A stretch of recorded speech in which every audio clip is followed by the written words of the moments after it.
Hello, everyone. Welcome to this event. I hope you all had a joyous Christmas. I know these are challenging times we are facing collectively as humanity, and the entire world is turning upside down for so many of us.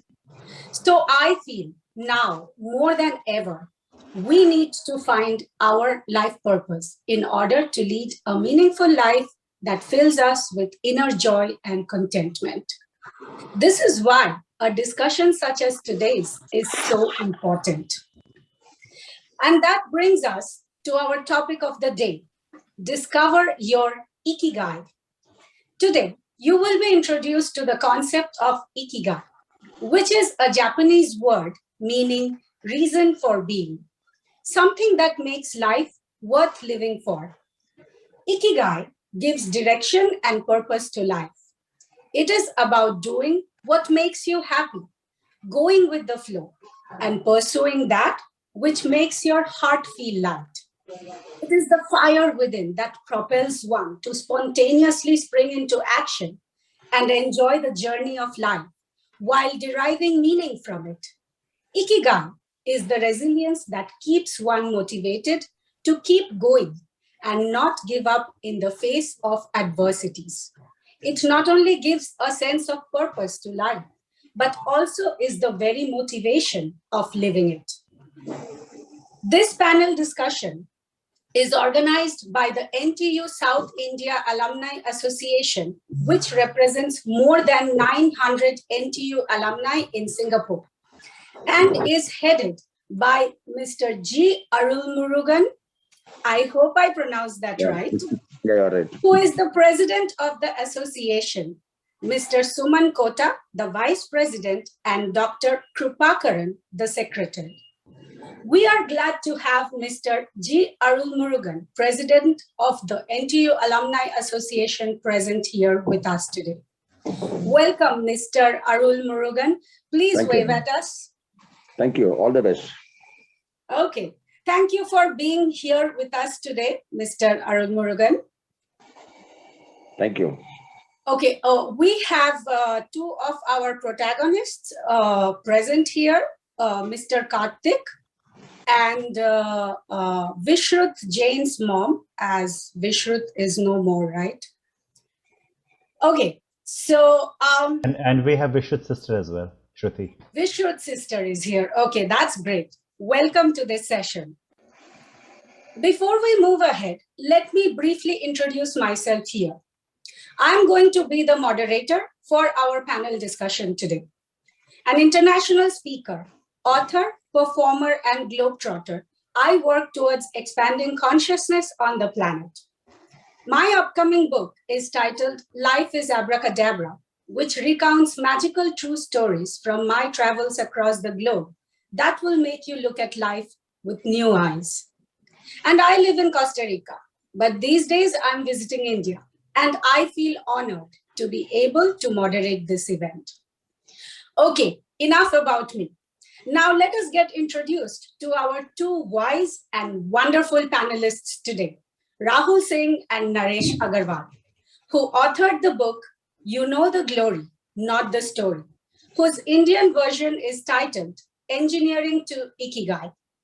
The book unveils the life journeys of 12 teens that left India for the uncharted waters of Singapore in the 1990s and early 2000s. Each story started with engineering and took the person to their calling. Did they find their Ikigai? Well, you have to get the book to find out. Yeah, Baisakhi, it was 25 teens. Yeah. 25 teams, that's what I said, yeah. Right? 12, yeah, 25. Oh, sorry. Okay. Rahul Singh is a banker, author, and community builder. He is the principal of Corporate Advisory Board at IIM Udaipur and president of IIM Bangalore Alumni Association in Singapore. He regularly speaks at corporates and universities at an international level on topics that concern millennials, such as careers in the 21st century, conscious capitalism, and cross-cultural understanding. he has co-authored the books An Atheist Gets the Gita, Engineering to Ikigai, and You Know the Glory, Not the Story. Hailing from Ayodhya, he received a full scholarship to study Bachelor's of Engineering with honors at Nanyang Technological University in Singapore and has an MBA from IIM Bangalore. Rahul, please wave at us. Hi, Baisakhi. Thank you so much for having me here. It's lovely to be on the same panel with somebody like you. Sure. Welcome to the discussion. Naresh Agarwal is an academic, painter, author, speaker, and learner. He is an associate professor at and director of Information Science and Technology Concentration at Simmons University in Boston, USA. He is the president-elect of the Association for Information Science and Technology and founded its South Asia chapter. Born and brought up in the Himalayan town of Gangtok, Sikkim, Naresh did his computer engineering at Nanyang Technological University and PhD at the National University of Singapore. He authored Exploring Context in Information Behavior and started Project Oneness World to gather human stories through interviews. Naresh researches human interactions with information and technology and seeks to embrace everyone. Naresh, could you please wave at us? Thank you, Baisakhi. It's wonderful to see you on video today. Yeah, same here. Okay. So that was a brief introduction of our speakers today. Before we begin this session, let me quickly set the house rules here. We encourage all of you to actively participate in this discussion. At each point, we will open the floor to audience questions. So please participate and feel free to ask anything to the panelists here. To ask a question, you have to raise your hand by pressing the raise hand button at the bottom of your screen. And we will take questions on a first come, first served basis. So all set and ready to go? Yes? Yes. Naresh, Rahul? I am ready. I hope you don't ask me difficult questions, though. Okay, let's see. It's in the hands of our audience. Okay, I'm going to begin then. Without further ado, let's get into the discussion right away. My first question to the panelists here. Why did you decide to write this book? Who is going to take the question, Rahul or Naresh or both? Maybe you can flip a coin. No, Rahul, you can start and then I'll continue. Yeah. Okay, you go first, Rahul. So, no, I think Naresh, you go ahead. I can chip in. It's easier that way. Fine, Naresh. So I think so Rahul is 10 years junior to me from NTU, and we have never met in person, and we have written a book now, and Wow. so that's quite amazing. And I think I used to have a blog many years ago where I used to talk about the scholarship, and he sent me some email at some point, and then I responded to them, and which I didn't know about. And then he saw me on TV once about some painting thing, and then he reached out to me, and that's how we started talking. And in 2018, Rahul wrote a very nice blog commemorating, I think, was it 25 years of the scholarship? 25 years, yeah. Yes, of the scholarship. And there he mentioned a number of people, and he mentioned me for the blog as well, in the blog. And that's when we started talking. And then we thought like we should do something more than that. And Rahul at that point thought about the idea of planning a reunion for people in Singapore. And then I suggested to him that, okay, why don't we do a book as well? Naresh, can you be a bit louder? Naresh is a bit Yeah, soft. okay. So why don't we do a book as well? And then we thought like, okay, we did like a Google Doc and started writing some basic ideas. So initially we thought maybe we'll do a book about our own experiences, like Rahul's and mine, and about the scholarships from 2 different time periods, like 10 years apart and all that.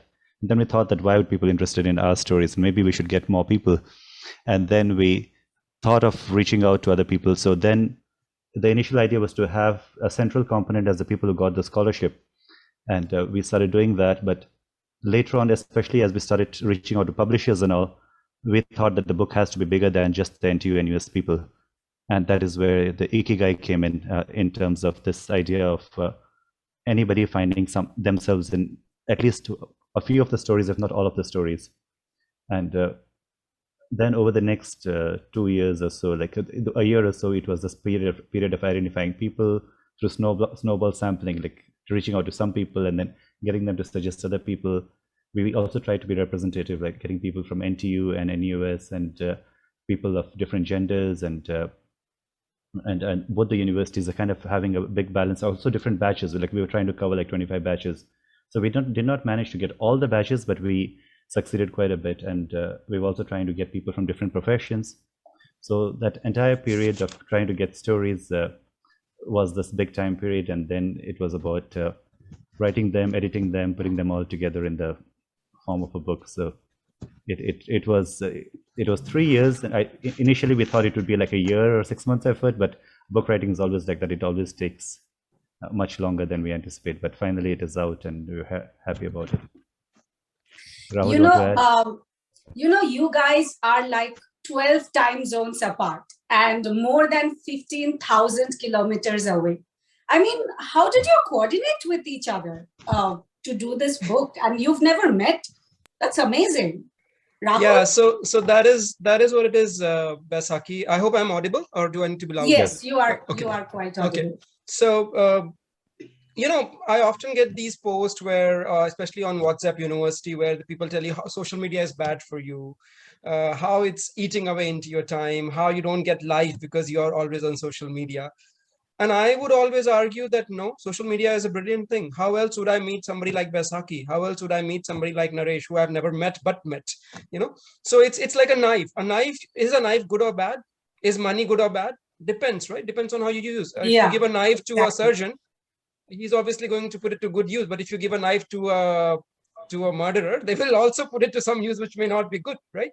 So it's the same with social media. So whether social media it's a tool, it's a weapon, right? How you use that weapon, it depends on that. So in my case, as Naresh was mentioning, I got the scholarship 10 years after he did, and when I was coming to Singapore, I was looking for information as to I didn't even know that Singapore is not actually connected to Malaysia, because in all the maps it comes as a dot and you think it's on the tip of Malaysia. So only when you zoom, it's a small piece of water body that connects. Only when you zoom, then you know it's not connected, right? But how would you know all that? So I didn't even know that. So then I was trying to figure out, okay, I'm going to be in this country, so I better know about this country. I'm going to be studying there for 4 years or 5 years, whatever. So then I was researching on information, and incidentally, I came across his Naresh's blog. At that time, he used to host a blog in NUS where he was studying for PhD, I think. And I found it quite interesting. And then I also wrote him an email. We exchanged email. I think he still has a copy of that email. I lost that email, but he has a copy. And then, life is like that. You bump into same people and again. That's another thing that I would say, that be nice to people. You will bump into same people again and again, right? Meaningful coincidences, you keep meeting the same people. Yeah, you keep meeting same people again and again. You're meant to do something together. Yeah. So then I finished my NTU. I worked for a while. I went for MBA, and I was incidentally back in Singapore for my holidays while I was in MBA. And I saw a TV program where Naresh's name comes up and it says Simmons University. I was like, name sounds familiar, but the guy is in America, but he was in Singapore. So I just looked him up, and incidentally it was him. And then we exchanged another few emails, and then again we forgot about each other. Then 2018, I incidentally started writing a blog. You can call it not a blog, it's an article. It's a news article which I was writing for an Indian diaspora magazine here. And in that magazine, I was trying to do research about people around around the scholarship. What have they done? Where have they reached? In that context, I reached out to Naresh because he's obviously 10 years senior to me, right? So he knows people in the initial batches. I know people in the middle batches, and then we reached out to other people who knew people in the down batches.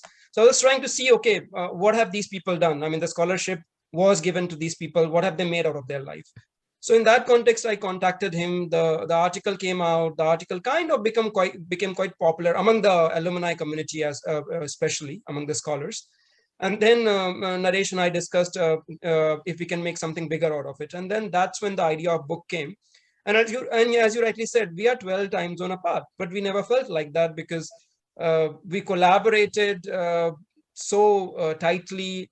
Most of our calls were actually not about books. Most of our calls were just discussing things, his life perspective, my life perspective, what we value in life, what we don't value in life, and kind of we are kind of similar in some sense. And that bonding started developing over and over, right? So we used to at one point in time, I think we used to speak like more than 2 or 3 hours a day, like his Two night, and a half my hours. morning, my night, his morning. And over time we developed that friendship. And then we started thinking, okay, how are we going to write this book? So if you look at the book, it features 25 stories. But throughout this period of 20 years that the scholarship was running, each year about, let's say, 50 people got the scholarship. So it's about 50 to 60. So it's about 1,000 to 1,200 people, right? So how do you pick 25 from this? Yeah, that was going to be my next question, because, Rahul, I was really excited and I must admit surprised when you contacted me in Costa Rica wanting to write my story in your book. And I was wondering, why me out of hundreds of scholars? I always wondered. So, Rahul, you have to answer this question today. How did you select the people to be featured in your book?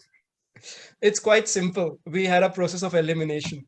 We were trying to eliminate as many people as we could.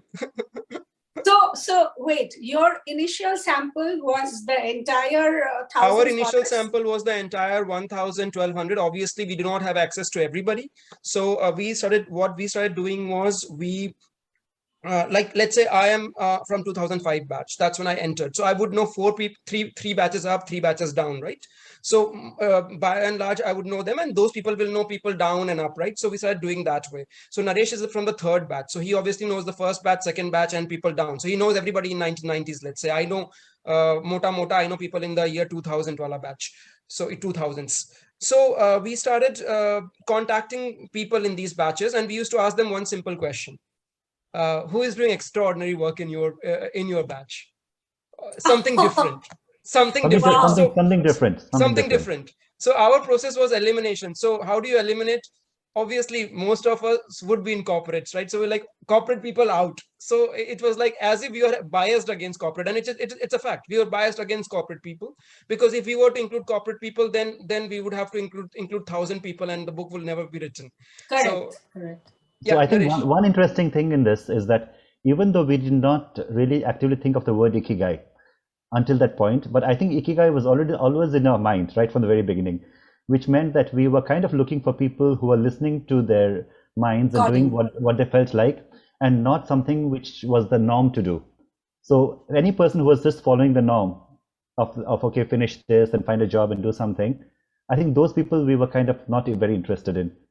So we were like people who are listening to the voices and trying to do something. When we say something different, is basically Ikigai in that sense, right? Doing things which they are listening to their own voices. So the Ikigai word came much later into our book, part of the book, in terms of the title and all of those kinds of things. But the concept was always there, I think, in the way we were picking people. And resilience. So we were looking for somebody who is following their calling and has shown resilience. And when you're following your calling, you will have a lot of bumpy ups and downs on the way, right? So we were looking for somebody who has overcome that, somebody who has not given up.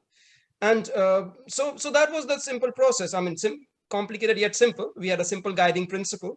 And then we went to people in each batch, and we used to ask them, tell us somebody who's doing something different. So in your batch, Baisakhi, I think there is one person called TP Matthew.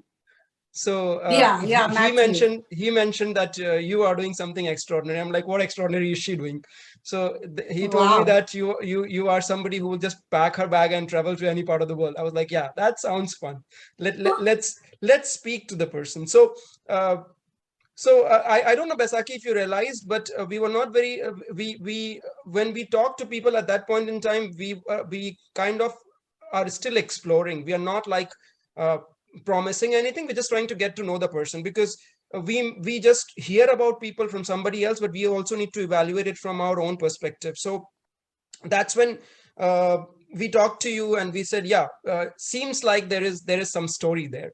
So so it's the same with everybody else. It's some people, it's quite strangely enough, some people I have met, and I have asked the same question, who is doing extraordinary work in your batch?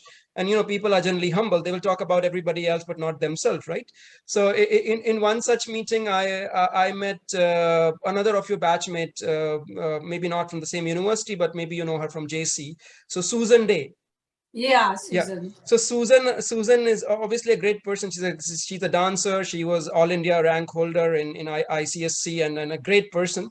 But she was mentioning everybody but not her. And then she mentions this word Ikigai. So she says, so you're looking for people who have found their Ikigai. I'm like, what's Ikigai? And then that's when she explains to me what Ikigai is. I'm like, yeah, we are looking for people who have found their Ikigai. And then I obviously talked to her and I figured out, okay, this is a banker who also pursues dancing. So that is how she came into the picture as well. So a long answer to your short question, how did we figure out who to interview? How did we collaborate? But beautiful journey, a beautiful for my own self by writing this book, because all of the 25 people are so transformational. Their journeys are so transformational that as a reader, you're not just reading. It's not a news article. It's like when you read, you yourself get immersed in the story so deep that you yourself go through a change, and that is what the purpose of the book is. You should be reading the book, or I would say this way, that we as authors would fail if the book doesn't trigger at least a thought of transformation in your mind. Right. And I think there's one or two more things. One is that initially we thought that we had some sort of a pride, and we felt that the people we pick will be like the chosen ones, and every person we pick will be so happy to be a part of the book. And that wasn't the case. A number of people, for whatever the reasons, because they were shy or because they were not ready to share their story, some of them that said no, and that was a surprise. And that was one. And secondly, like when you have, and we were looking for people from different professions, so when we were looking for an academic, so that's when Karthik came in. So Karthik, if you want to just turn on your camera and say hi to people. And I think he has to unmute himself. So did you ask me to say hi? Say hi and a little bit about your profession. Hi. Sorry, I'm in Bangalore at the moment, and it's pretty noisy. So that's why I've kept my audio off and video off as much as possible. I'm a professor at the Singapore University of Technology and Design. I just want to congratulate Naresh and all for doing this. I think as we all know, many of us who came are fantastic. I've achieved lots of things in different professions, and I think just putting that together, just conceiving this idea itself, I think was a fantastic idea on their part. So I don't know what else you want from me, Naresh. Okay, thank you, Karthik. That's great. Yeah, and sure. And one of Rahul's and mine, both of our favorite stories in the book is Vishrut's. It's one of the most touching stories, and one of my regrets. And so one thing that was very interesting was that as Rahul and I, we both worked on the stories, right? Not only did we write or work on the stories, but I think we lived your lives in some ways for the period that we were engaged with the stories. So let's say for 2 or 3 weeks, whatever, if we were in your story, Baisakhi, then we were you in some senses, because everything, we were kind of living your life journey. And while working Karthik's story, we were with Karthik in all aspects. And so similarly, it was with Vishrut. And one of my biggest regrets was he's such a wonderful person, like as you live his life and try to get his story, that I was so much wanting to meet him, and then realizing that he's not there was such a moment, because Vishrut has done such lovely things, especially Nepal. Like his primary work is trying to adopt girls in Nepal, and I come from from Sikkim, which is just adjacent to Nepal, so it was a very, very close story. And just being able to see Vishrut's mom today is such a touching moment, because she is the great person who gave birth to that great man. So Auntie, if you could unmute yourself and say a few words about your son, that would be wonderful right now.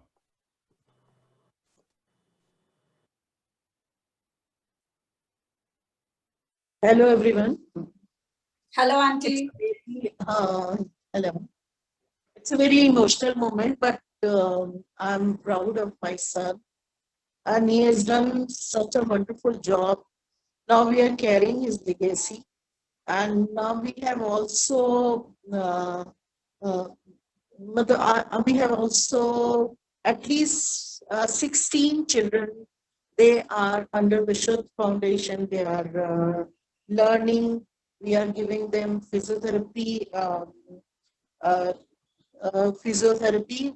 It's a free of cost. We are giving them the education, and the three of them are one. Sachin is preparing for IIT. He is also under Vishud Charitable Trust. We are paying everything for him. And one is Ankita Jain. She's from Allahabad. We are paying her fees because her father and mother both are deaf and dumb, and they are not able to do anything in Corona. They were doing some tiny jobs, and now they are out of that. So we are taking care of Ankita also. And in physiotherapy, we have now we have 12 students, and they are learning physiotherapy here. My husband is a doctor, so he's an orthopedic surgeon. So they under him, they are doing very well. And before it, 12 students passed away from physiotherapy. They are also doing so. We are taking Vishud's legacy. Thank you, Auntie. And Shruti, you want to add something? Hi, everybody. Hi, Shruti. Nice to see you, and I really want to congratulate on the excellent work that you have done on the book. It is a very touching moment, and my brother being featured into this book is a proud moment for all of us. And knowing what I have known him for his entire life, he was different. He was different from the very beginning, and he had such a great mind that if he put his mind to anything, he could achieve it, be it arts, be it music, and be it academic. I mean, there was nothing that he couldn't do. And that's something that was always enviable and admirable for somebody like me to look up to somebody who has always achieved the topmost honor every moment of his life. And so to have him featured there amongst all the greats that you've picked, it was really humbling and really a very proud moment for all of us. So thank you for doing that, and thank you for creating a footprint in time where his legacy won't be forgotten. And I congratulate my parents as well to carry on the legacy that he has left behind, what he wanted us to carry on doing. He adopted 16 girls in Nepal who were saved from slavery or otherwise prostitution, perhaps. But now they are being nurtured and they're being settled into mainstream, and they're doing extremely well. Two of them has become physiotherapists, working alongside my father, and the few whatever dreams and passions that they have, we are supporting them in any shape or form. Priya has been a big part of it as well, of course. Yeah, we're just thankful that his legacy can continue, and we can get inspired and be able to follow his footsteps in any way and shape and form. Thank you, Shruti. And there is this Wow. Hindi film dialogue called "Zindagi lambi nahi badi honi chahiye," and who better to learn that from Vishud's life, because people are not able to do that in an entire 80-90 years, but Vishud was able to do that in 44 years. And Right. It's amazing what he's done. Yeah, he fulfilled his Ikigai, his destiny, actually. And that Ikigai is continuing beyond a person, which means that Ikigai is not limited to a person's life.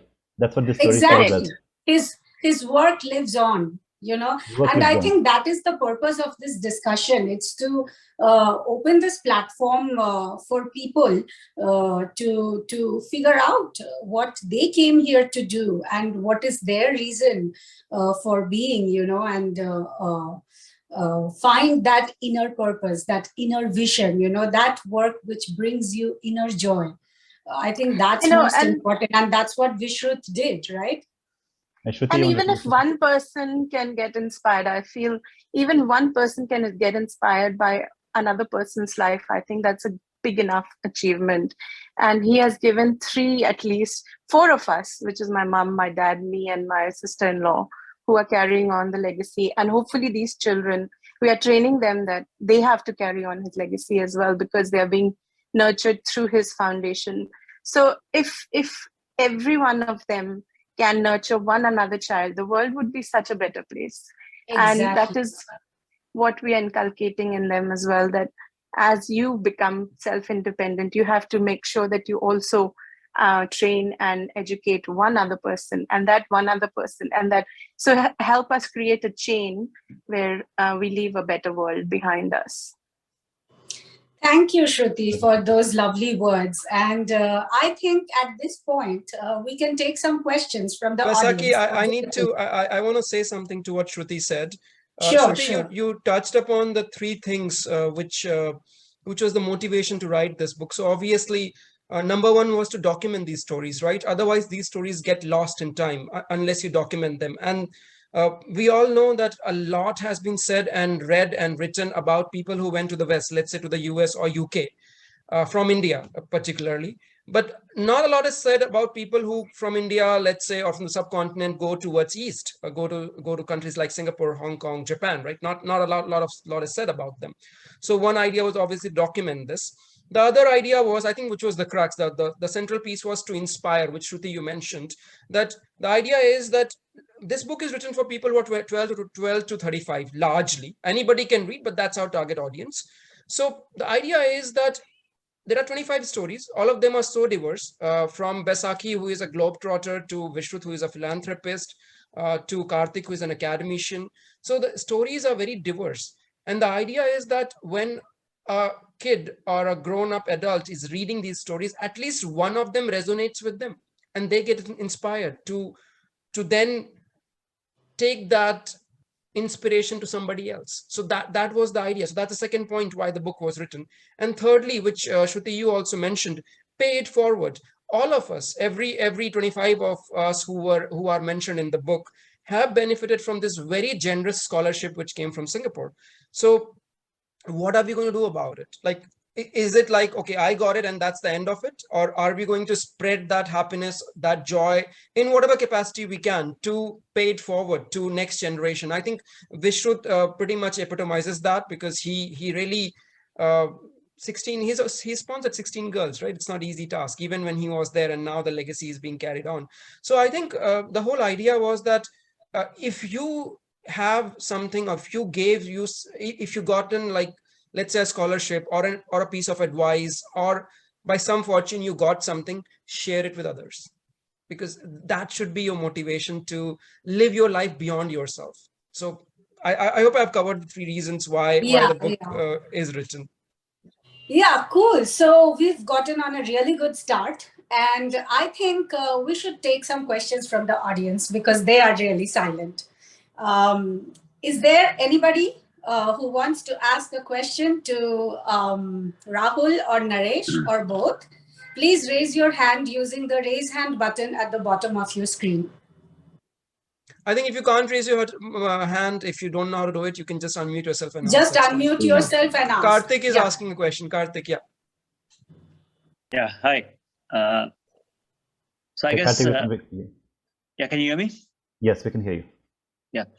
So I guess my question is, among the 25 stories, which story was the hardest for you guys to, put together? Okay, so the thing is that, when you look at the book, let's try to understand what the book is all about from an external perspective. The genius of the book is not in putting 25 stories together. The genius of the book is in coordinating. And Karthik, you are an operations research professor. You know that when you double the number of, when you go from 1 to 2, 2 to 3, the complexity increases by n square. So if we were to put, like, stories of 2 people, maybe it's 4 times as complex as putting 1 person's story. But if you're putting 25 people's story, it's going to be 25 to the power 2, right? That's how the complexity increases. So each story, when we were writing, Obviously, each story is difficult in its own sense. But I would say, and I'll speak from my perspective, maybe Naresh can speak from his perspective. I think that I would pick two. One story which was very difficult to write was obviously Vishrut's, because everybody else was telling their story, but Vishrut's story we were being relayed through his wife, right? And we tried to do justice as much as we can to try to write a story when the person is not there. So that was obviously a very difficult story from purely from a writing point of view, but also from an emotional point of view. That's a very difficult story to write, because when you're writing a story like this and you Vishwat is larger than life. I mean, anybody who has read the story would know. In fact, Vishwat's story is available free of charge. It's publicly available. All the other stories you need to buy the book and read, but Vishwat's story we have made it publicly available because we feel that it's such a powerful story. So then you get impacted by the story itself emotionally. So in that sense, also it was quite a difficult story to write, and also to appreciate what the person lived for, and how his legacy continues. The other story which I would say was difficult, again, Baisakhi, you might know him, Kiran Kumar. So Yeah, he's so silent. Kiran is I mean, I was fascinated by his story. So we talk about this concept of do your karma, do your thing, and forget about the result. And he puts it up, so he puts it so beautifully. He calls it abhyas and bairag. Abhyas is what you do. Bairag is be detached from the result. And people only talk about it, but I think that guy really lives it. And his story is so phenomenal because he started as a mechanical engineer, then he starts drawing, then he starts dancing, then he goes into art forms, then he looks at temples, sculpture. So it's very fascinating in the way he evolves. And what makes, to me personally, what made that story so difficult is that usually to write whatever stories we have written, we used to, I think, I would say we had a number of ways in which we used to do. We used to send, so first we used to send people some preliminary questions, then we used to interview them, and then if need be, we used to interview them again. So in case of Kiran, we had to really interview multiple times, because everything he spoke was so dense, as if like, a very enlightened person is speaking. And usually we used to use a software which will convert whatever has been said into text. And then when need be, we would go and recheck the audio if the translation or the transliteration was not correct, or if we didn't understand. For me, when I was doing Kiran's story, every line, forget about the transliteration that came, every line I had to hear at least 3 times to understand if I understood it. So from that point of view, it was very dense in the sense that it's a bit like Bhagavad Gita. I mean, 700 words, 700 lines, 1400 lines only, 75 minutes of conversation, but very dense. So I felt Kiran's story was very dense. It was very difficult to write. And funny thing, story has been done, book has come out. We have been trying to contact him to give him the book, or somehow reach out to him and tell him the book is out there. That guy is totally detached, doesn't care. Book is out, not out. Yeah, he was my batchmate, and he used to, of course, he was into mechanical engineering and all that, but he was always into fashion and body art. And, we even had a competition at the university where he painted 2 of our batchmates, their bodies, and he was very creative in that angle. And I'm glad to know that he's taken this so much forward, and, I think that was his true passion. And I'm glad you got him to tell his story. Oh, he was very difficult to catch, by the way. Okay, so yeah, I know you were asking me. Yeah, he was so difficult to catch, and he is amazing. Like, he was doing 2 masters simultaneously in 2 different countries, one in Germany, 2 different continents, one in Germany, one in Hong Kong. And now, of course, I think I don't know what's the latest, but I think he might have finished his PhD now. Wow. Yeah, that's and amazing. I think so. Just to add to what, go on. Just to add to what Rahul said, right? So I think apart from these 2 stories that he mentioned, I would say 1 or 2 other stories was one was Aarti Singh's, in the sense that the reason why we got her in the book was with the work that she's doing with her husband and trying to save little children. But after the initial cut of the story, then she again got so busy fighting COVID that she was not interested in just whatever resting on her laurels, but she was doing more work over there.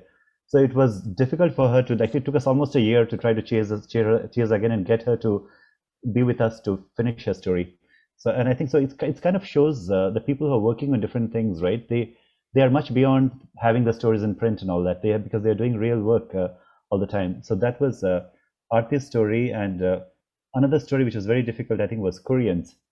And Koreans was a story of a person who is trying to find himself, to get the world to accept him due to his sexual orientation, and for him to accept himself as well. And again, that story was different because it was different from other stories which were about some achievement in different fields. So in this case, the achievement was more about just accepting his identity. Correct. And that was different, and that whole idea. And that, in some sense, Naresh, is Ikigai, accepting who you are, yes, right? I mean, it is. Yeah. And that made us made us understand the definition of Ikigai more in terms of what Ikigai means. Like, it is beyond just running over something, but even just accepting being in your own blood, like in your own skin. And another thing which is there in his story is Stoicism, in the sense that he reached a stage where, despite having multiple injuries and all of that, one of the things he said is that I've run out of, I don't give, and nothing affects me. Nothing affects me. I do not feel emotion in anything. And that is a very unique thing to find in any person. There's you reach a stage where emotions like stop affecting you. And he had one of those things in his story. So all of these stories, I think what happened is that in the process of learning about each person, we had to go through an emotional journey as well. And we had to work on every story until the emotional content got right. It was not just about presenting facts like a CV or something. So I think it was a big churning in the entire process. And since you asked for the difficult stories, I think one easy story that we got was Swamiji's, Swami Turiyananda, which is such a fascinating story. But he pretty much wrote his entire story like in one sitting, 4 hours or something, and he gave us pretty much a very beautiful piece where we didn't have to do much work at all. And it was one of those early stories that got completed, and it's beautiful right from the outset. And it's a story of a person who went on to become an investment banker and then gave it all up to become a sadhu. Right? It was the sample story you sent all of us. Yes, it was a sample story. So, but it's such a beautiful story, and it was easy for us because he did a lot of that thinking. So some stories were easier, some were more difficult. And I think, Baisakhi, your story was also one of the difficult ones, I'd say. Maybe Rahul would agree, because you had so much, and you are such a varied personality who has achieved so many things. And trying to understand you and trying to do justice to your story from a reader's perspective and trying to bring about the emotional content was also, I think challenging. And by the time we finished your story, I think we were both very happy with it. And even the changes that you suggested were very minor, but overall with the sense that I think we were happy. So even now, when a lot of people ask me, like, yours is one of the stories I give out to people, like, in terms of wow. I'm glad to know that. There was just so much to say. I myself didn't know which aspect to express and which aspect to suppress, So it was like that for us also, because you see, you need a central theme in each story, right? So with your story, because you're so multi-talented, multifaceted, we were struggling to box it, unfortunately. That's how you one way or the other, you're forced to box things. So we're trying to box you, and we were not able to put you inside the box. I realized that, when you were editing it, and I realized that was a really hard job that you guys did and managed to bring it within the word limit or page limit. And we were very happy that you were happy with the outcome which came out, right? I saw the editing, the work that you did on that story. So I was like, these guys did a phenomenal job. Thank you, Baisakhi. And one of the things, one of your pictures in the story, where one of the 5, in every story we have tried to include like about 5 pictures. So in your story, we have one picture where you're standing on top of a mountain and sort of with your arms open to the sky. And I think that picture represents the book in some ways, in terms of what finding Ikigai means in something. So that thing, it's not a mountain, it's called like a tabletop mountain. So these are flat mountains, and they are only found in South America. They are not there in any other continent. And it took us like 6 days backpacking to reach the mountain top in very, very bad weather. And ultimately, when we reached there, we were like so happy that we were on top of it. And it was such a steep climb, you know, like where I was standing, one step on the other side and you fall to your death. So yeah, that's a very interesting picture. And one of our backpackers took that picture, and it was not even, you know, I never had camera when I was traveling, and every picture that I took from my travels were from friends who tagged me on Facebook, and that is how I got those pictures. So anyways, here is a question from one of our audience, Aditya Narayanan, and he is asking this question for himself. What do you suggest to someone who is trying to find his true north even after turning 35? Yeah. So first of all, forget you're 35. And Rahul, one thing, Aditya, could you turn on your camera while Rahul is answering your question? It would be nice to see people if you don't mind.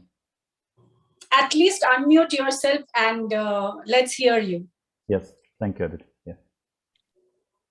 So Aditya, I would say forget your 35, 25, whatever. So that's the beginning. You start with broadening yourself, not constricting yourself. In fact, in the book, the very last few pages, there is an exercise that says find your Ikigai. And there are 3 prerequisites for that. Number 1, it says be honest, which is no brainer. Number 2, it says it's about you. It's not about others, because you're trying to figure out your own Ikigai. So it's not about what your parents expect you to be, what your wife expects you to be, or what your kids want you to be. It's about you, because that is how you will discover your Ikigai. And the last one is exactly what, in the sense which I said, is that you need to believe that there is no constraint. You have absolute free will. And that includes, by the way, that you need to believe that you don't have any constraints like money, age, skill. So you have to start from that. And then once you start from there, then you need to think about, okay, now if I start from here, I need to think, what am I really passionate about? First of all, a lot of people will struggle with that even. Very few people will even realize what their passion is. And most people will go from cradle to grave without figuring out what their passion is. So first step, identify what your passion is. Then within that passion, you have to then see in this passion, what skills of mine can I put to use to solve a problem?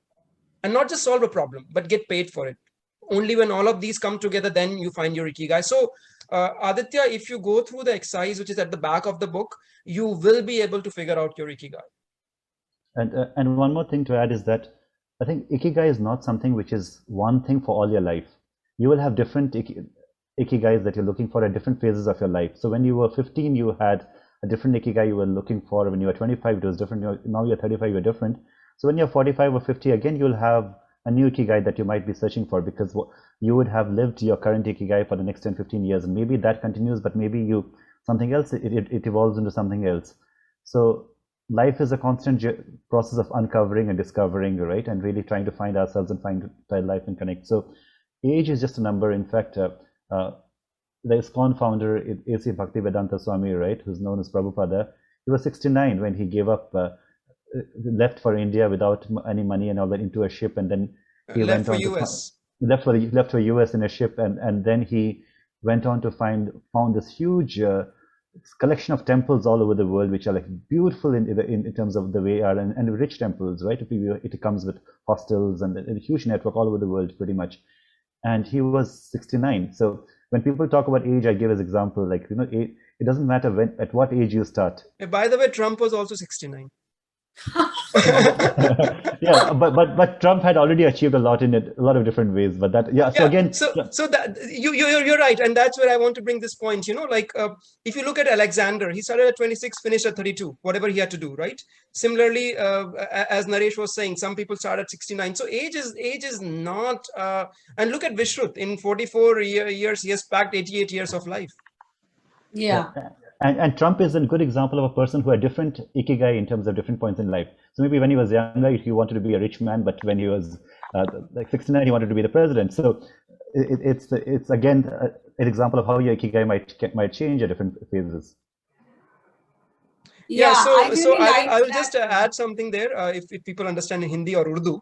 So there is this Urdu saying which I like very much. It says fitur hota hai har umr mein zuda zuda, which means fitur is basically junoon or whatever you're passionate about. Fitur hota hai har umr mein zuda zuda, bachpane mein khilona, jawani mein maashuka, budhape mein rutba. So I think What does rutba mean? rutba means रुतबा कैसे translate करेंगे?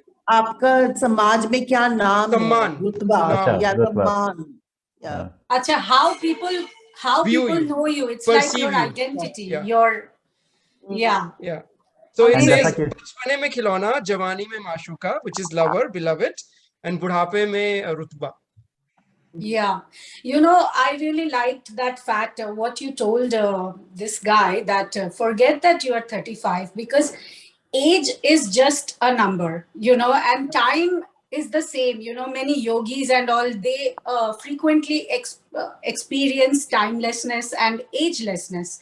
So I don't think you should look at your age and consider yourself a failure in life if you haven't done anything, or if you haven't achieved what others have achieved. You cannot see others' shadows.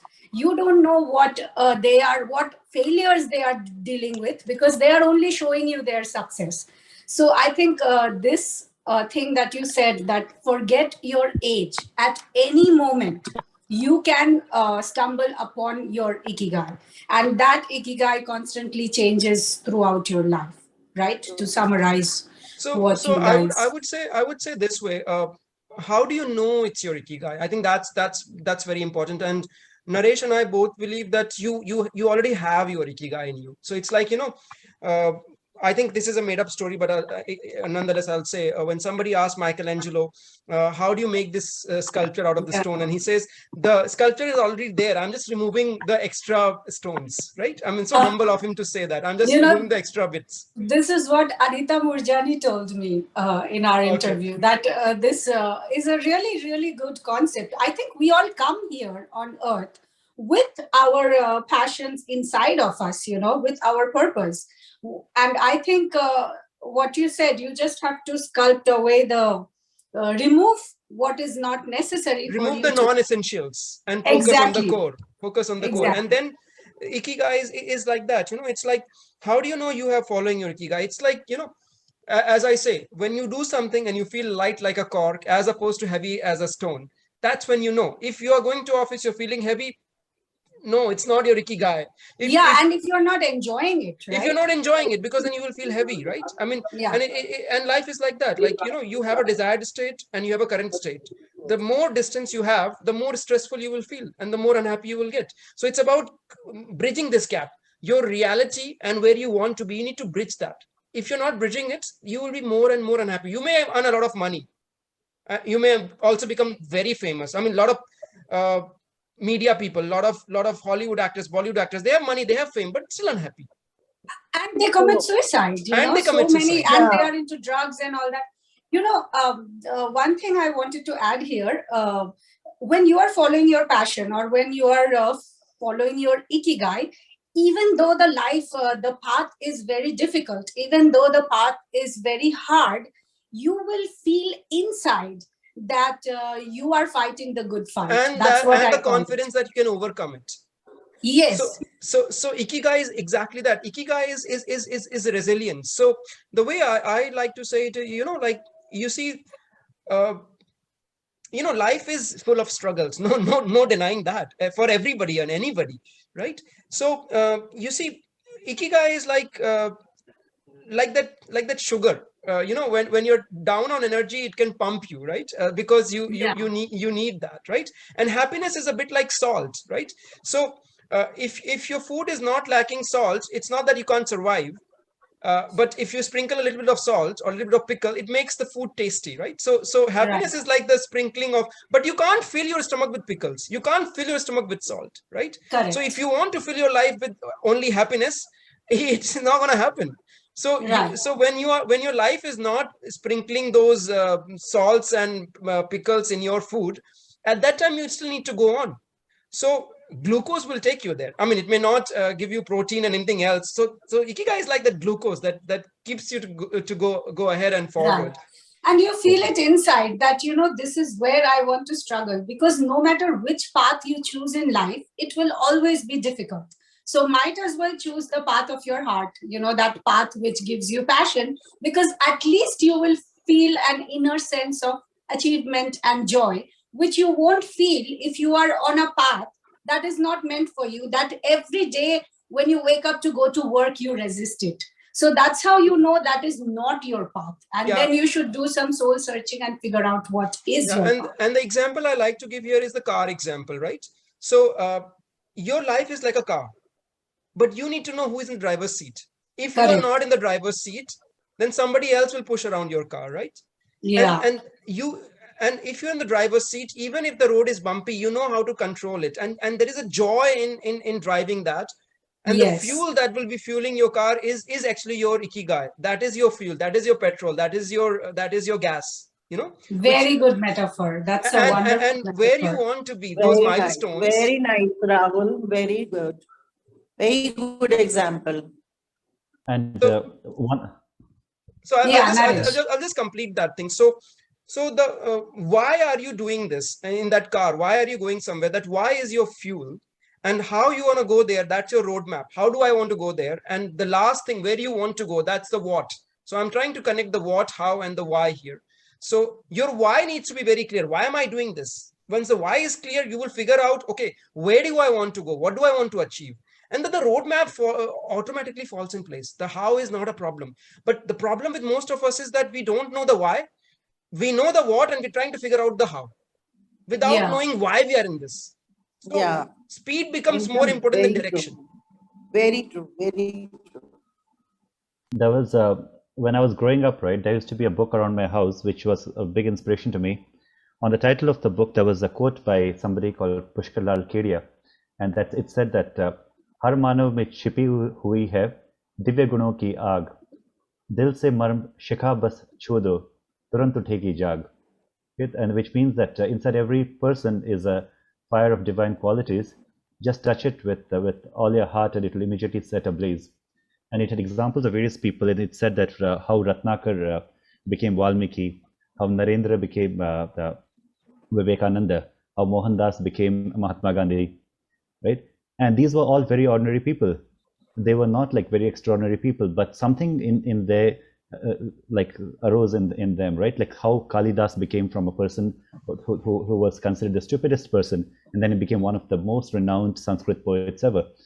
So you have all of these very simple people who some incident or something which lit the spark in them, and then they went on to achieve, if it's say in the terms of what you're using now, is the Ikigai, or basically their heed to their calling, and then they became those huge great people that we remember now across after centuries and generations. So it is that dust which is there. I think what Rahul mentioned, the example of Michelangelo earlier, is that spark is already there in us, or that form, or the beautiful sculpture is already there. We just have to trim away the external things, or if there's some dust covering us, right, we just have to remove the dust. And some people think that they're not good enough because that dust is always covering us. And unfortunately, our world is full of people who will keep telling you that you're not good enough. Somebody or the other will keep commenting on us. And the entire life of us is in trying to tell people that, no, I'm good enough, or even to tell yourself. So it's not so much the stories that other people tell us, it's what stories are we telling ourselves. Are we telling ourselves that I'm not good enough, or are we telling ourselves that, no, I have that spark, and I can do what I want. So the moment you decide that, no, you're good enough, and that's when the journey begins. Because people spend, I think, far too many years. I'll just add something there. Aditya, this is for you. You see, what makes something more difficult at 35 than as opposed to, let's say, you're 15? So a couple of things I would say is that this is what I say in all my talks, that, you need to look at your life backwards. If today were your last day, would you call it a success? And if not, then what would you change? And if you know you need to change something, then what are you waiting for? Because you really don't know you're going to live 50. You really don't know that. Your time starts now. And that's the beauty or the irony of life, that your lifeline is also your deadline. And you don't know when that deadline suddenly hits. So start changing now. So don't worry about I think most people get worried about, okay, I'm 35, what if I fail? Don't think of what if I will fail. Do your effort. Nobody can guarantee you whether you will fail or succeed. Just go on. And the other point which Naresh was saying is that there are a lot of people around you who will try to tell you why you're not good enough, why you can't do this. So there, I would say this is, you need to do the ABCD of life, which is A is association. Choose wisely who you associate with. B is books. Books are very powerful. Be wise which books you read. C is choice. Be prudent about the choices you make. So this ABC affects your D. D is your destination or destiny, whatever you call it. So be very mindful of who you associate with, what books you read, and what choices you make in life. Yeah, I think that that thing about who you associate with is such an important thing, that like you are who you are with pretty much, and people you are with have a very profound influence on you, and you both end up influencing each other a lot. So I think that is a very, very important thing to do in terms of choosing the people. And it happens naturally because I think we are drawn to people who are like-minded to us. But again, being more conscious about it, I think if you can associate where you want to get into life, well, naturally you'll be drawn to the kind of people who will help. What Rahul was talking about, the how. They will lead you to. They will help with the how part once you know the why, and the people you associate with will help you with the how at the moment. Some people help you with the why as well, who are with your well wishers and who motivate you and especially are there for you when you are down. Great. So I just want to say thank you. Well, thank you. You're most welcome, and thanks for asking that question. And Baisakhi, Auntie was saying something. Auntie was saying something, I think. मैं कुछ कहना चाहती हूँ. कहूँ? हिंदी में बोलूँ. I am comfortable in Hindi. हाँ, Auntie Hindi में बोलो. After Vishw's demise, it was shocking for us. बहुत ज़्यादा मतलब हमारे लिए वो था, क्योंकि कुछ समझ में ही नहीं आ रहा था कि क्या करे क्या ना करे. Then one day I was sitting और मुझे लगा कि विश्व मुझे बोल रहा है कि मम्मी ये सब क्या कर रही हैं आप, you should not do that. और I believe in कि हम आत्मा यही रहती है और कहीं जाती नहीं है. तो मुझे लगा कि वो मुझे कह रहा है, because बचपन से हम उनको यही सिखाते थे कि जो भी तुम करना है लोगों की भलाई के लिए करो, या जो भी कुछ है उनको जितनी भी चीजों से रूबरू कराया तो वो उनको घर से ही ये सारी चीजें मिलती हैं. मैंने राहुल से तो बहुत बात करी है इस विषय में. तो फिर मुझे लगा कि जब सब कुछ अच्छा होता है ना तो आप बहुत ज्यादा दिमाग इधर उधर नहीं लगाते हो. हमारी लाइफ बहुत स्मूथ चली through out my this 2 years तक. विश्व भी बहुत अच्छा था, श्रुति भी बहुत अच्छी पढ़ने में थी, डॉक्टर साहब बहुत अच्छा कर रहे थे. I was also teaching in City Montessori, तो हम भी ठीक ठाक था सब कुछ. तो कभी कुछ और सोचा ही नहीं. पर जब विश्व का ये हुआ तो मतलब एक झटका सा लगा. तो मुझे लगा कि अब मुझको अपना पैशन विश्व के पैशन से मिला देना चाहिए. और देन आई स्टार्टेड. तो एज की जो बात हो रही थी तो मैंने तो इस एज में स्टार्ट किया है. एंड इन 2 years मैंने इतना काम किया है और इतना मैं लोगों के टच में आ गई हूँ. और अब मुझे लगता है कि ठीक है, वो दुख तो खैर अपनी जगह है और वो हमेशा रहेगा और उससे तो हमें कभी निजात मिल ही नहीं सकती है. बट ये है कि अब हम जब लोगों के साथ में जाके, मैंने अपना इकिगाई यही बना लिया है कि मैं कितनी लोगों को सहायता कर सकती हूँ, कितने लोगों के पास कितनों की लाइफ को टच कर सकती हूँ. और अगर मेरे कहने से एक व्यक्ति भी अगर अच्छा हो जाता है तो मैं अपनी जिंदगी को बहुत सार्थक समझूंगी. तो now I have started this और मुझे इसमें इतना अच्छा लग रहा है, इतनी खुशी मिल रही है. और ऐसा लग रहा है कि शायद मेरा इकिगाई यही था शुरू से. पर मैंने वही जो उसने बोला ना कि आपके पास होता है पर आप उस पर इतनी सारी सब कुछ चढ़ा हुआ होता है कि आपको पता नहीं चलता है. तो अब मेरे को मेरा खुद समझ में आ गया है कि मुझको भी अब वही अच्छा लग रहा है और इसमें मेरे को बहुत संतुष्टि भी मिल रही है. तो इसलिए एज के बारे में मत सोचिए. मैंने अब लिखना भी शुरू किया है, मेरी बुक्स भी अब आ रही हैं. मैं 3 बुक्स लिख चुकी हूँ, मेरी 4थी बुक आ रही है.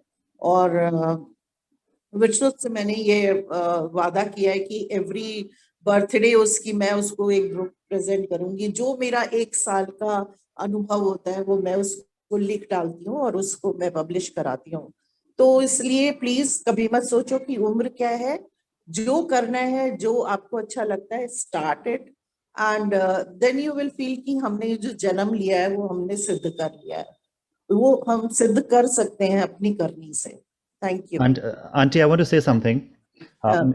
मेरी school, I studied in Sikkim, and मेरा एक classmate है Rohan Sharma. He has his younger brother. He died, I think, a year or two ago, and his mother was a teacher in my school, and she has been suffering a lot in the sense that she is not able to take the loss of her son, and you know what that means. And she I know. every single day is like so tough for her. And I did tell her when I last spoke to her that she should try to put his memories in the form of a book and to start writing that down. But if you would be so kind, I would like to put you in touch with her, so that you, as a mother who has lost a son, could speak to another mother who's lost a son, and maybe with your life and with your work, you could inspire her to get over her grief and put that towards a purpose. Sure पक्का पक्का, I am doing that. मैं हर महीने लेती हूँ, meeting करती हूँ, तो उसमें जो इस तरह की लेडीज हैं, मतलब इतनी मिजरेबल लाइफ जी रही थी, मैंने बोला कि अब तो जो कुछ हो गया है सो हो गया है, now we have to do something. आप अपने लिए नहीं, देखो एक बात मैं बताऊं, जब इस तरह का कोई हादसा होता है तो आप अंदर से तो मर ही चुके होते, मुझे तो ऐसे ही लगता है अपने लिए। बट फिर ठीक है, मैं अपने लिए नहीं जिंदा रहूंगी, अब दूसरों के लिए जिंदा रहेंगे। Now we have to do, मैं जो भी कुछ कर रही हूँ लोगों की भलाई के लिए कर रही हूँ, और मेरा एवरी डे मेरी लोगों की भलाई के लिए, मैं सोचती रहती हूँ मैं क्या करूं, मैं उनके लिए क्या कर सकती हूँ, और यही मेरी जिंदगी का भी इकिगाई हो गया।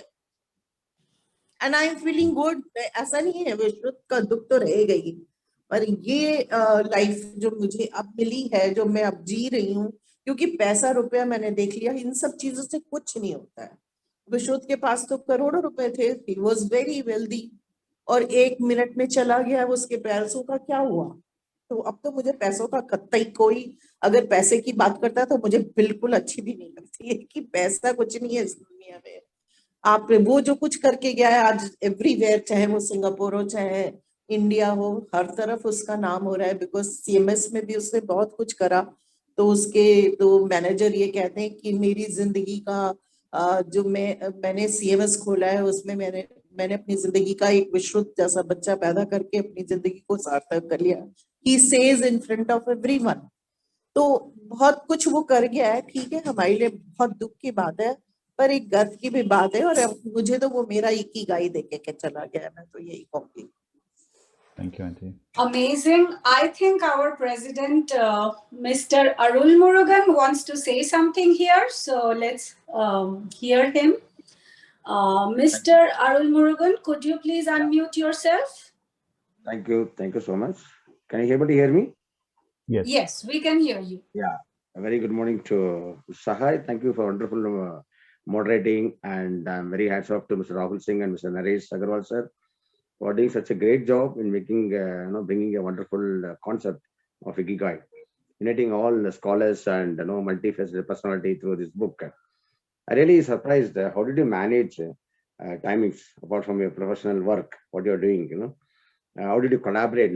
Timings, because you are in such a position. I am working in ISRO, in scientific area. Apart from that, I'm doing paintings, and also I'm running small gallery, art gallery. I'm kept myself occupied completely, and also I like dance, music, like all you guys doing. So I want to know, how do you manage timings and to bring all to you together and make this book to come as a fruitful acknowledgement. Rahul, you're muted. Yeah, simple answer is that it's about priorities, right? What matters to you? And I get asked this question a lot about how do I manage my time? I think Naresh might also be, because he's also, if you read his bio, it says he's an academician, he's a painter, he's an author, he's a speaker, he's a learner. So he's like so many things rolled into one, almost like a modern Da Vinci. So how do you get time? That's the question. So I can speak on my behalf. Maybe Naresh can speak on his behalf. So there are few things which free up a lot of my time. Number one, and none of this I do because I'm sacrificing something. I don't do those because those don't excite me. I don't drink. I'm always sober. So I'm always active. right? I don't watch TV, not because I just because it doesn't appeal to me. I personally am not into movies, not into music. I mean, people might be their own choices. I don't play much of sports either. So that basically frees up a lot of my time to then do what matters to me. I like writing. I just love writing. It's just me, what defines me. So after a long day, if you ask somebody, what do you want to do to relax yourself? People might give you different answers. Some people might say, okay, after a long day, I want to hit the bar. I want to like drink. Some others may tell you after a long day, I want to swim. Somebody else might tell you after a long day, I want to watch TV. For me, that relaxation is writing. I just love it. So I think the answer to your question is to manage time. Of course, we have so many different things that we need to balance, right? On one side, you have your professional time, where you probably spend 8 to 10 to 12 hours of your day, which is your work. Then you have your family time, where you are as parents or as children, you are answerable to either your parents or to your kids or to your wife. So that's your other time. And the third bucket, if you at all have any time left after all this, is your me time, right? So the art is to somehow try and balance these without feeling that you're sacrificing something. And it is hard, but then if you think about it, we do a lot of things that are basically unessential, maybe not something that you value. And this is where I do that test, which I was telling Aditya as well. Look your life backwards and do that test every time. Would this matter to me if I'm on the deathbed? If not, then it's nonsense. Remove. Simple test. Okay. And how many hours do you sleep, Rahul? I want to know how many hours do you sleep? I sleep quite few hours. That's something I'm trying to improve. Okay, Arul, let me answer this. You sacrificed the sports and you sacrificed watching nice movies, Bollywood movies. No. That's what I said. I have not sacrificed any of this. Okay. So here is the thing. I don't sacrifice anything in my life. I only do things that excite me. I don't sacrifice anything. If I want to watch a movie, so I watch movies, but my way of watching movies is very weird, if you will see. So in December, I watch movies in December, and I only watch Hindi movies because I can't relate to the Hollywood movies. Emotionally, I don't feel connected to them somehow.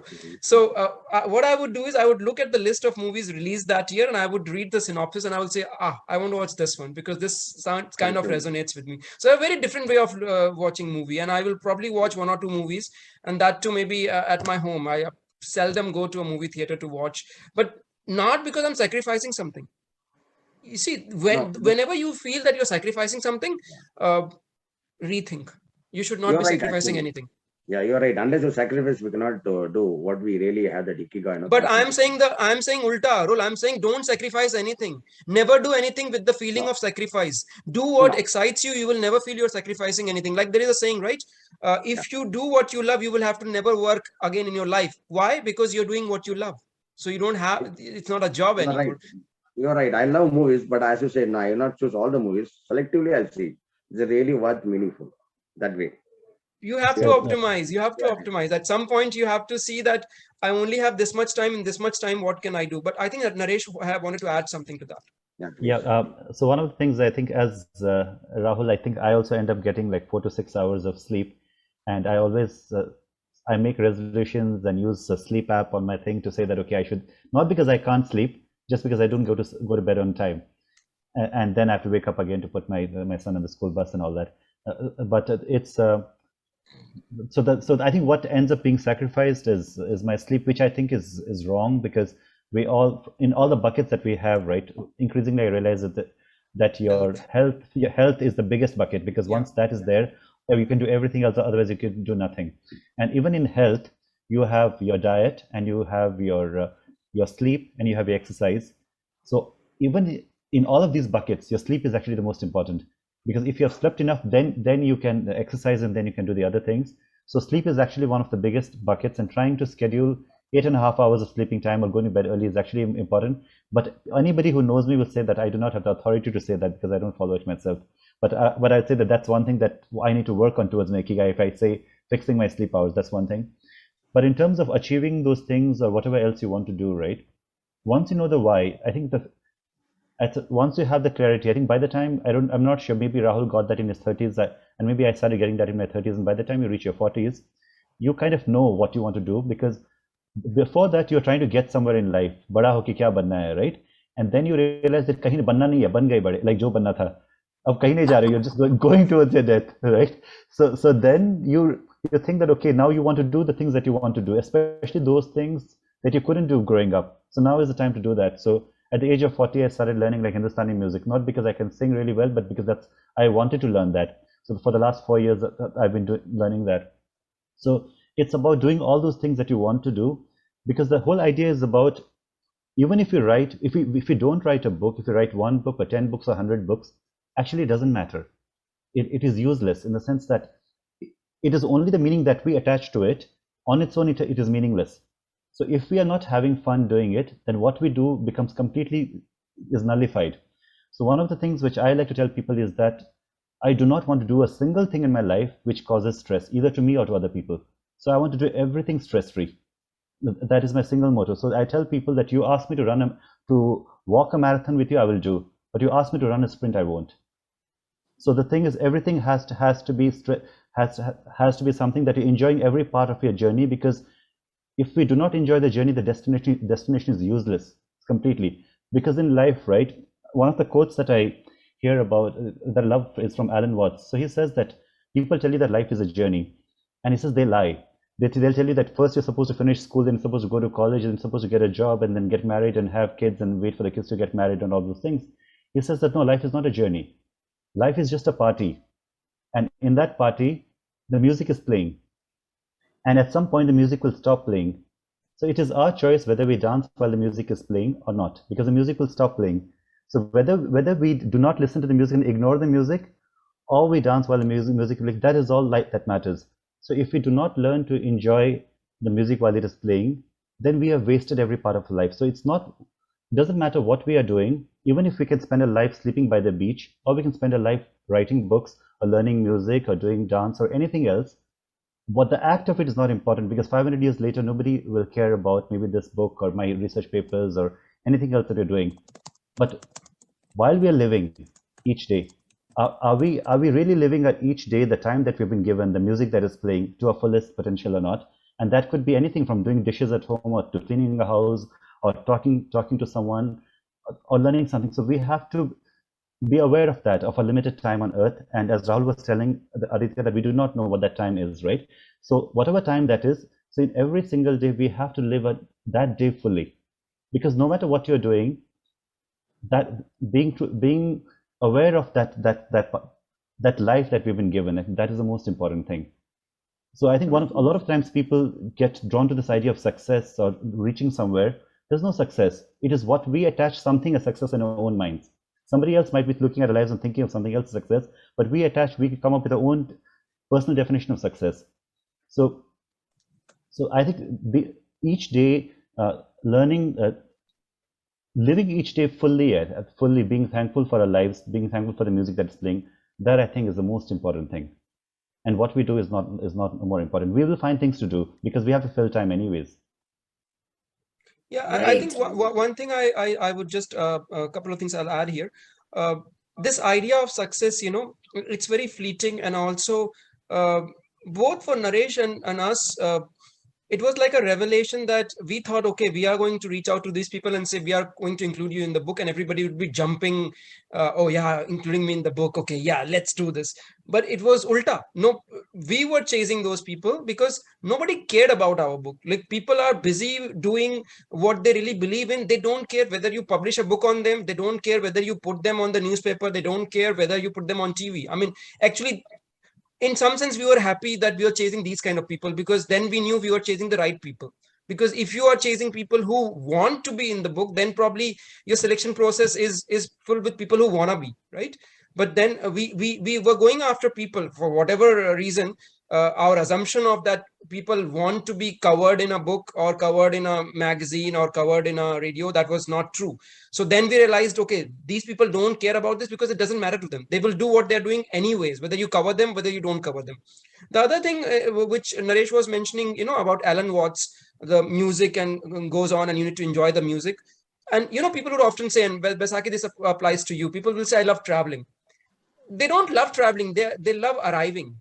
nobody loves traveling. They love arriving, right? You arrive at a place and you enjoy that place. So I think in life you need to understand that you're already arrived. I mean, there is just you are there. Just enjoy whatever is happening. And the last thing I wanted to add here was with regards to health, which Naresh mentioned. So I like to give this banana and the monkey analogy. And what I say is that if you go to a monkey, and if you give monkey choice that, hey, I'm going to give you one banana versus $100, what do you think the monkey is going to pick up? It's the banana only. Banana. Why? Because the monkey doesn't know that with $100 I can buy 100 more bananas. Monkey doesn't know that. And we are all monkeys. If you give us a choice of good health versus more money, invariably we will choose more money. We will spoil our health. We will work hard. We will do everything so that we get more money, because we are monkeys. We don't know if we have our health, we can get more money anytime. Correct. So you try to earn $10, then you spend $1,000 to regain your health. Yeah, and the point that Rahul talked about, like people not wanting the story in the book. In fact, like my story is in the book as one of the 25 stories now, but it was not supposed to be that way. Like my story was an extra bonus author story at the end, and we had a separate 25 stories. So one of the protagonist pulled out his story at the last moment before it went to print. So then we had to readjust the proofs and put my story as one of the 25 stories. Oh, and because really? he felt that at this moment, like this book is not big enough for what he is doing now, and so his story is much bigger than that. So it was like interesting thing for us to see that, you know, a lot of people were not ready to have the stories, and we in a way it shattered our pride, because we thought our book is so big that everybody will jump to have their stories in it, and so that was like a good lesson. And I think so, which means that people are even that word rutba, which I think Rahul was talking about, like, you know, what happened with rutba. So some people are not concerned about rutba, that whole fame thing. So really good anyway. That's true. That's true. Baisakhi, we have been 90 minutes into this call, so Yeah, I can continue. I don't know how Naresh's situation is. I can continue if people want to continue. I can continue too if people are interested. Yeah. Yeah, I just wanted to add one thing to that. You know, I feel that when you find your passion, you will find time for it, you know, because you're so excited about it. You want to do it, you know. So it is people who haven't exactly stumbled upon their passion, or that inner thing doesn't call to them so strongly that they are, you know, saying, I don't have time for this, I don't have time for this. Because for me, doing your passion means you can do it for nothing, meaning that even if nobody pays you for it, you still do it because it calls you so much, you know. And then you can think of ways to monetize your passion, but at the beginning you should only sit and try to figure out what it is that pings your inner ding. Yeah, because you can't be doing the right thing for the wrong reason, you know, and the biggest wrong reason is money. Yes. True. Yes. So money colors a lot of things in life. Like, you know, when I was traveling, people always say, like, I had students in South America and Central America. And at the beginning of every class, I used to ask my students, what is your biggest dream? And 90% of them would say traveling the world. And I'll be like, so what's stopping you? Oh, teacher, I don't have money. Teacher, I'm building a house. Teacher, I will travel after I retire. All those are just excuses, because when I traveled, I had nothing, you know. Sometimes I didn't even have money for the air tickets. So you just need the will, you know, and the path, the steps will be revealed to you as you take one step. The next step will be revealed. The entire way will not be revealed to you at the beginning of your journey.